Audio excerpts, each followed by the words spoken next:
Nu tai laba diena. Sveiki. Gerbiami partijos draugai. Laba diena. Norėjom susipažinti. Malonu.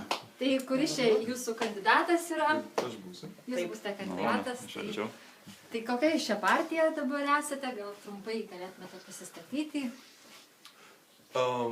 Tiesa, turiu pasakyti, kad užklupote dar taip nelabai Tai čia toksai apšilimu, čia ramiai. taip. Ne, tiesiog dar dirbame ties Ideologija.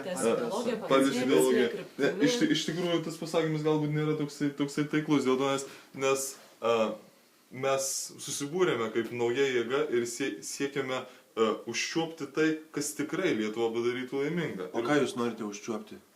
Būtent problema, kuri visus mus kamuoja, nes jūs galite išeiti į gatves. Iš tikrųjų, žmonės yra išrankinti. Tai jeigu paklausime jų, jie nepasakys kodėl. O jūs įvardinkite tą problemą. Kurią jūs norite užčiuopti? Ne, mes, ką reiškia užčiuopti, mes jos dar tiksliai nežinome. Būtent, prašau, duokite man laiko ir viskas bus tvarkoje. Mes dirbame su tuo.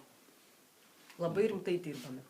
O aš noriu paklausti, ar jūs manote, kad šis kandidatas tikrai yra tinkamas eiti? Pasižiūrėkite, ar jis tikrai tinkamas.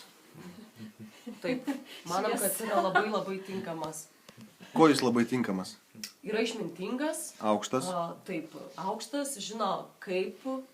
Pirmiausia, mes su Kristina nuveikėm labai daug gero. Pernai dalyvavome viename projekte. Aš nežinau, Kristina gal gali papasakoti, bet ar jūs susituokę? Aš Kristina labai džiaugiausi ir ji buvo puikius partneris. O jūs nenorėjote kandidatuoti? Aš manau, kad puikiai mūsų kandidatas gali išspręsti įvairiausius dalykus, rūpimas problemas ir kamuojamus klausimus ir jo pilnai pasitikti. Aš noriu tik tai pridėti, kad jūs kalbate taip, lyg aš būčiau prieš žmonės. Aš esu tarp žmonių. Smagu. Gerai. Ačiū.